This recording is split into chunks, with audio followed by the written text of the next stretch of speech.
Hello and welcome to the channel. I'm Cindy Daychuck with Queen Bee Creations. Thanks for tuning in today. I appreciate your being here. We're still in kind of the beginning of the new year, and there's a lot of reorganization that takes place. A lot of people start cleaning out their spaces, getting them kind of freshened up after the holidays, and really start to get things purged and tidied and kind of starting off fresh. So one of the things that they need are things to put stuff away in, things to put away on. And so we're gonna make over a big thrifted shelf. So you can see it's got lovely little corbels on the end. It's nice and big and it's raw wood. So the first thing, this is a little awkward. The first thing that I want to do is I want to actually get the wood sealed. I want to do a bit of a chippy finish. I haven't done I'm looking for, I have all my brushes labeled, which waxes and those kinds of things are on them. And this one says decrepit dust, so we might as well just use dark and decrepit. So because I want to do some layering on this, I don't want it potentially to chip back to the raw wood. And so I am going to stain it. And I'm going to stain it with Dark and Decrepit by DIY.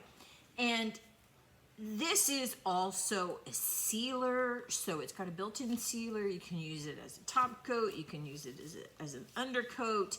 It's a really versatile product. I use it a lot to age pieces, right? Wipe it on my jeans. That's what they're for. So I will often, and let me maybe show it to you here. I will often use it in the lows on pieces and in crevices and things like that in order to be able to kind of age them out in certain spots. Now, it's not going to matter if this goes on evenly because we're still doing some more layers on top. But first step, I want to get this on and I want to get it dry. Our Dark and Decrepit is all dry, and you can see this gives just a lovely dark brown stained look to the piece. So if you're just looking to stain raw wood, this works great.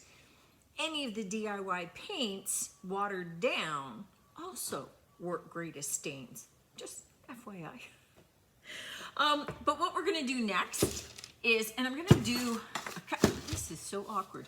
I'm gonna do a couple of layers of things. So the next layer that we're doing is I want to, there's a knife, is do a coat of Farm Fresh.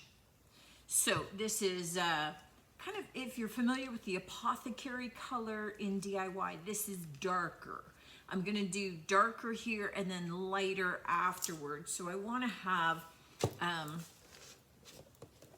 a bit of a contrast, but look at how beautiful that is. Such a great kind of blue-green color. So I'm gonna get a coat of this on, and it's gonna look a little darker because we're putting it over that darkened base. But we're gonna get this on. Sorry, a little bit of schmutz there. Might have been on my brush. So I'm gonna get this on, leave it overnight because this is the end of my day here. And then we'll take this back up tomorrow where we'll add our next coats on. Okay, my Farm Fresh has dried. I don't need to do 2 coats because we've got lots of undercoats. We've got our Dark and Decrepit, we've got our Farm Fresh, and we're still doing our milk paint top coat. But what I am doing is I am looking to add a little bit of beadboard.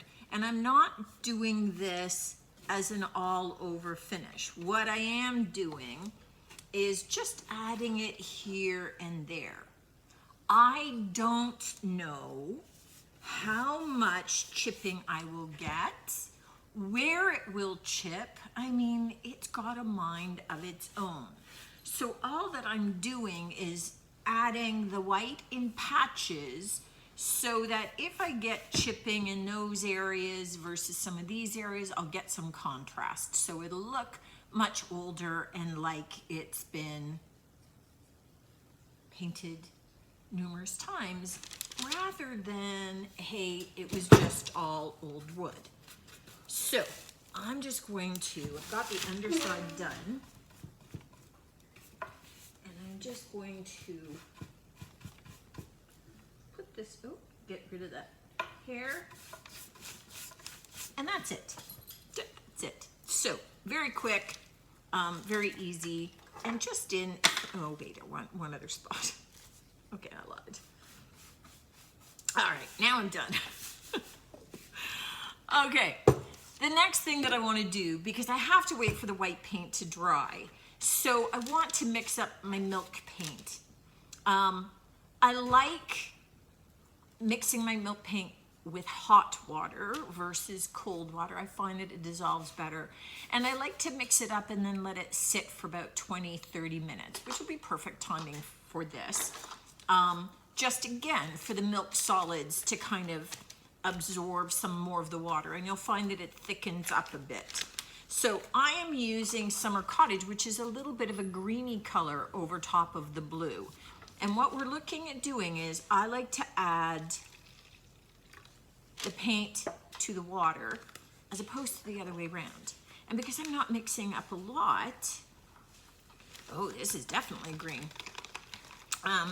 Because I'm not mixing up a lot, I'm just going to mix it by hand rather than using kind of an immersion blender. If I'm mixing a lot, I'll use an immersion blender, but this isn't very much. You could, if you had a little milk frother, you could use that. So I'm just going to get this stirred up and I'm going to let it sit. And then we'll be back to add our paint once this is dry. My paint's been sitting. Now, in the interest of full disclosure, Summer Cottage, which I kind of thought was going to be a little bit more blue tone, turned out to be way more minty than I wanted. So I looked at my stash of open paint, what I had open, and here's what I ended up doing. So now I have something that's much greener, which is really actually quite lovely. So here's the formula. I did 2 parts Summer Cottage, 2 parts butter, which is kind of like a creamy, soft yellow, really nice, and 1 part of Sweetie Jane. So 2 parts of our Summer Cottage, 2 parts butter, 1 part Sweetie Jane. Or just do butter, or start with something that's going to work for you. You know, it's just the way it went.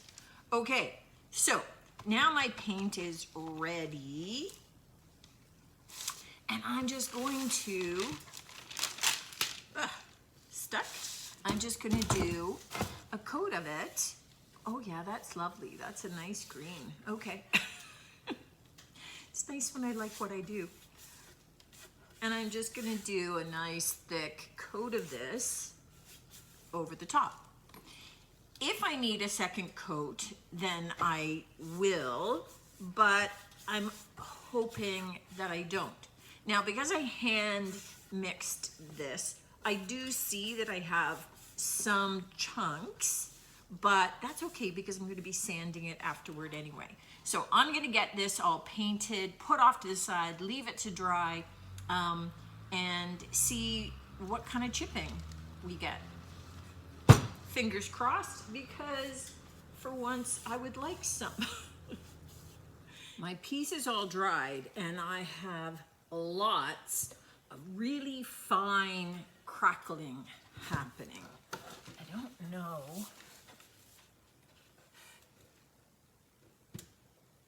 Yeah, it's gonna be hard for you guys to see. I I'm gonna stop the video and take a quick pic before we move on. Here you can see all the type of crackling that I get. Now I'm gonna sand. All right, it's been dusted, it's been sanded, and now, if I find it, it's time for the waxing. Now I'm just gonna use clear wax on this because DIY paint dries lighter. So I'm hoping that when I apply the wax, where it hits that DIY paint, it's gonna darken it, much like it looks when it's wet. And we're gonna get that contrast a little bit more happening between, this is just such an awkward shape, but, oh yeah. Now you can see all that chipping. Look at that. All right, so that's looking awesome. I can see some hints of the white that we added in a couple of the spots, but all that small little chipping and crackling is showing through. I'm gonna finish waxing this, let it dry, buff it, and take some pics for you. But really, you know, today is about certainly being able to get shelving and finish it up how you need to be able to help you organize your spaces. But it's also about showing you some other techniques. Don't be afraid of milk paint. You get this kind of crackling look without having to use any other chemicals. You can layer it over other paint. It's gonna react differently. It really likes DIY paint. Something about the clay, so it grabs it really, really nicely. You don't tend to get quite as much of the big chips as you get all this luscious kind of crackle finish, which really some of the crackle texture products are hard to get it looking as awesome as this. Let me know if you give this a try. Certainly just let me know what you think of this one, guys. Look forward to seeing you on the next one. And until then, take care.